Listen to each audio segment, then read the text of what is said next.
नमस्कार दोस्तों, सारथी गुरुकुल में मैं गौरीश आप सभी का स्वागत करता हूं। दोस्तों, फंडामेंटल राइट्स के लेक्चर नंबर 2 में आज हम बहुत ही इंपॉर्टेंट बात डिस्कस करने वाले हैं। बेसिक स्ट्रक्चर कैसे आया, आप इसको और भी बातों से समझ सकते हैं।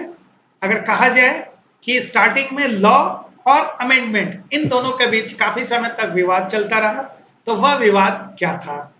इसे आप ऐसे भी कह सकते हैं, फंडामेंटल राइट्स अमेंड हो सकता है या नहीं, इस बारे में सुप्रीम कोर्ट के जजमेंट्स कब कब कैसे आए और लैंडमार्क जज केशवानंद भारती तक जो फाइनल बेसिक स्ट्रक्चर का कॉन्सेप्ट आया वो किस प्रकार से आया। आप इस तरह से समझ सकते हैं कि आर्टिकल नंबर 13 और 368 बीच को जो कन्फ्लिक्ट थे उससे जुड़े हुए इंपॉर्टेंट सुप्रीम कोर्ट जजमेंट्स कौन कौन से थे। सो we are here with evolution of basic structure from Shankari Prasad to Kesavananda Bharati case.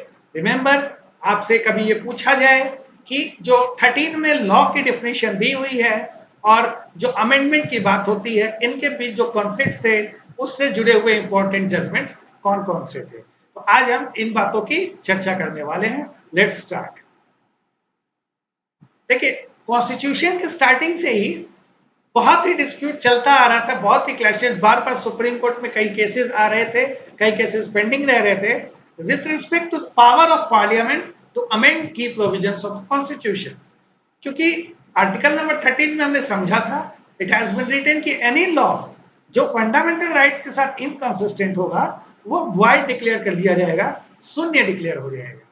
यह भी लिखा हुआ था कि अमेंडमेंट लॉ के अंडर नहीं आता, इसलिए इसको चैलेंज नहीं किया जा सकता। लेकिन फिर भी कई बातें हो रही थी और बार बार कई केसेस उठकर सुप्रीम कोर्ट के पास आ रहे थे। क्या सवाल था? Whether amendment covered under law और नॉट। क्या जो पार्लियामेंट संसद संशोधन करती है, संशोधन करते हुए नए कानून लाती है, वह कानून के अंदर आएगा या नहीं। Can fundamental rights be amended और नॉट। क्या मूल अधिकार बदले जा सकते हैं, संशोधित किए जा सकते हैं या नहीं। Whether parliament can amend fundamental rights और नॉट। क्या संसद के पास अधिकार है कि फंडामेंटल राइट्स को वो संशोधित कर सकता है या नहीं। आइए देखते हैं दोस्तों।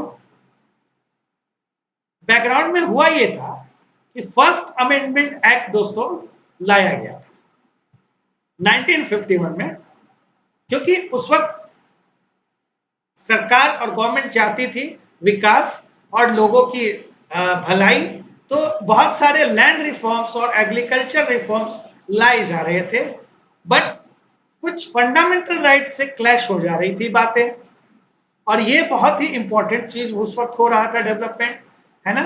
तो to insert the provisions securing the validity of zamindari abolition और related challenges to agrarian laws and land reforms, यानी लैंड रिफॉर्म से जुड़ी जो दिक्कतें आ रही थी और जो जमींदारी एवोल्यूशन से दिक्कत आ रही थी, उनको एक संवैधानिक सुरक्षा देने के लिए फर्स्ट अमेंडमेंट 1951 लाना गवर्नमेंट को लाना पड़ा, जिसमें आर्टिकल नंबर 31A और 31B इंसर्ट किया गया। 31A was with respect to agrarian laws and agriculture reforms, कि यदि एग्रीकल्चर रिफॉर्म्स की बात की जाती है तो उसको जो है अमेंडमेंट अगर किया जाता है तो वह चैलेंज नहीं किया जा सकता।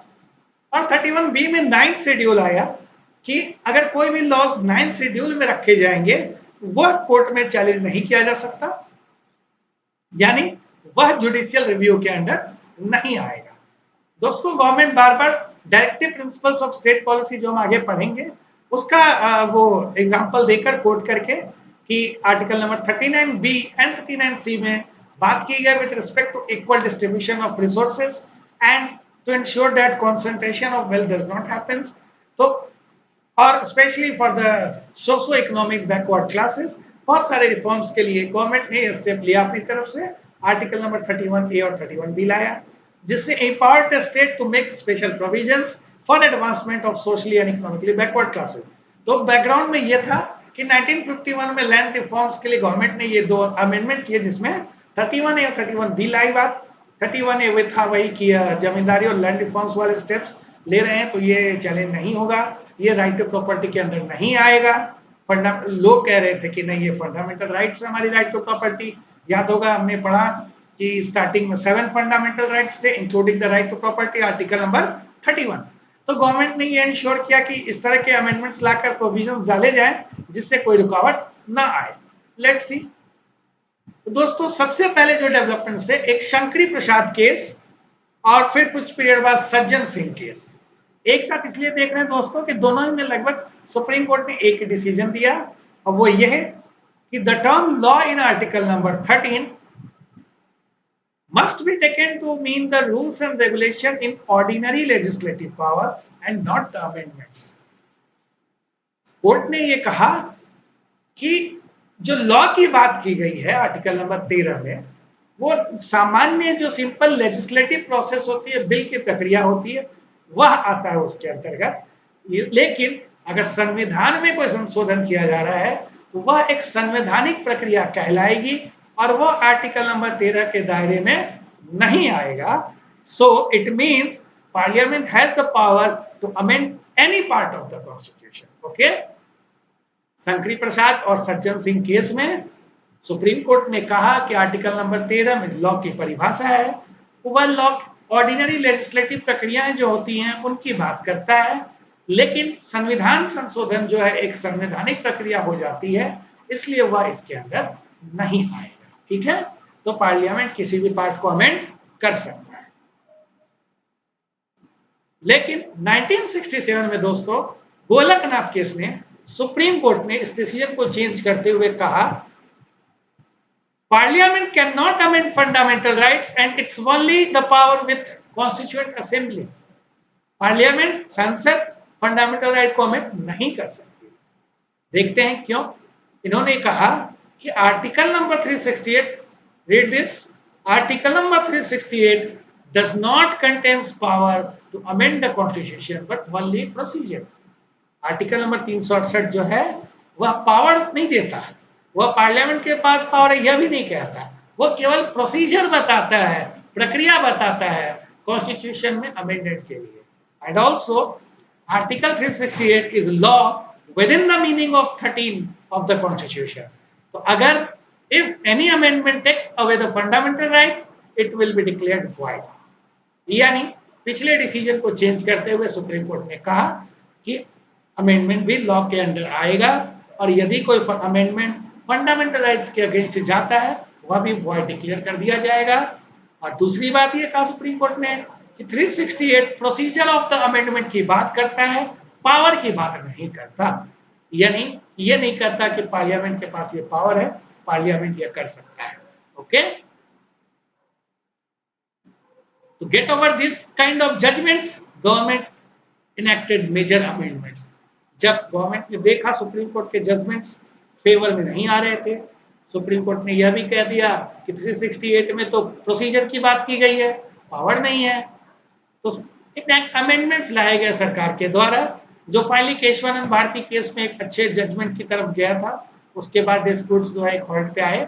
देखते हैं कि क्या अमेंडमेंट्स लाए गए। दोस्तों पहले 24th अमेंडमेंट 1971 आया। आप देखिएगा हम ईयर वाइज सीक्वेंस में चल रहे हैं।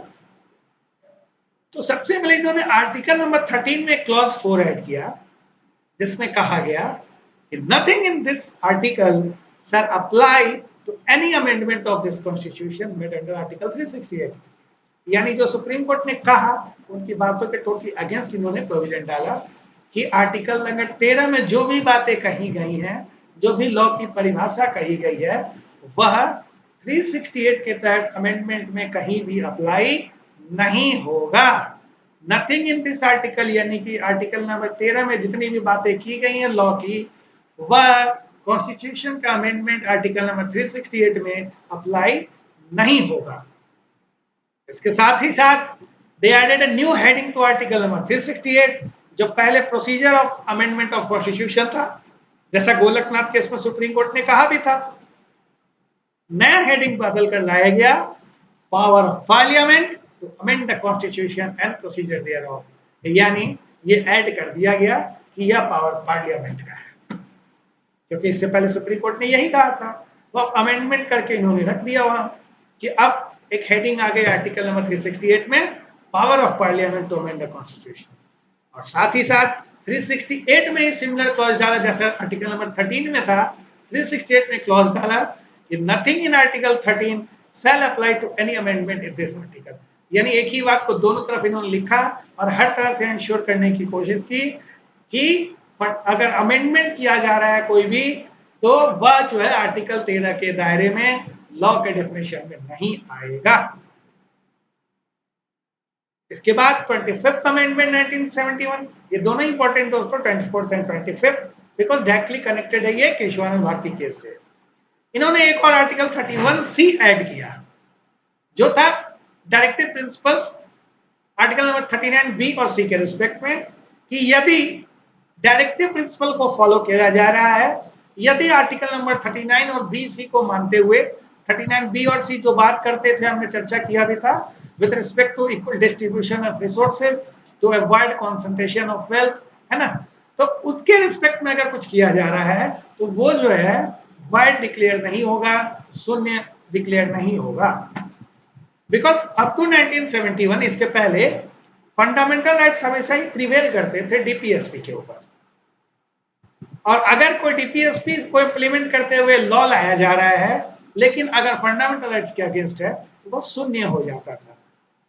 इसको थोड़ा सा रिलैक्स किया गया आर्टिकल 31C डालकर, जिसने कहा any law which is passed to implement objectives under article 39B and 39C, which are the DPSPs with respect to distribution of resources and to prevent concentration of wealth, cannot be challenged or reviewed for violating fundamental rights। यानी अगर 39B और C को consider करते हुए कोई law लाया जाएगा तो उसे चैलेंज नहीं किया जा सकता। एक बार फिर से देखिए दोस्तों, 24 में इन्होंने डायरेक्टली 13 में भी लिखा और 368 में भी लिखा कि अमेंडमेंट द्वारा किया गया कोई भी चीज 13 के लॉ के परिभाषा में नहीं आएगा, और 368 में ये रख दिया कि पावर ऑफ पार्लियामेंट इन्होंने जोड़ दिया वर्ड। साथ ही साथ 31C लाया कि अगर 39B और C के रिस्पेक्ट में कोई लॉ बनेगा उसे चैलेंज नहीं किया जा सकता। इन्होंने डायरेक्टली कहा कि उसे चैलेंज नहीं किया जा सकता, कोर्ट रिव्यू नहीं होगा। And finally, we are here with our basic structure doctrine, Keshwanand Bharti case, a very great landmark judgment, 24 अप्रैल 1973। इस डेट को याद रखना है दोस्तों, बहुत ही इंपॉर्टेंट डेट, क्योंकि इस डेट के बाद से बहुत से प्रोविजंस रूल चेंज हुए। देखते हैं, any provisions of the Indian constitution can be amendment. इसमें सुप्रीम कोर्ट ने बैलेंस बनाया, जो हमारे संविधान के खूबसूरती है, संविधान के फीचर्स में भी है कि सेपरेशन ऑफ पावर्स भी है, चेक्स एंड बैलेंसेस भी है। तो यहाँ सुप्रीम कोर्ट ने बहुत ही समझदारी दिखाई, हाईएस्ट बेंच भी 13 जज का बेंच बना था ये। इन्होंने कहा कि संविधान की कोई प्रोविजन जो है वो अमेंड संशोधित किया जा सकता है बाय द पार्लियामेंट, पार्लियामेंट के द्वारा किया जा सकता है, in order to fulfil the socio economic obligations, लोगों के विकास के लिए, सामाजिक आर्थिक रूप से जो पिछड़े उनके लिए सरकार अगर संसद कोई नियम बनाती है तो संशोधन किया जा सकता है, दैट वे are guaranteed to citizens. But why did such amendment did not change constitution's basic structure? जरा ध्यान में रखा जाए, कॉन्स्टिट्यूशन का बेसिक स्ट्रक्चर प्रभावित नहीं होना चाहिए। यहां दोस्तों एक बेसिक स्ट्रक्चर वर्ड डेवलप हुआ कि जो मूलभूत हमारा जो आइडियल है, मेन आइडियल है, आधार है हमारे संविधान का, उन बातों पर प्रभाव नहीं पड़ना चाहिए। उतनी हद तक संविधान में संशोधन अलाउड है।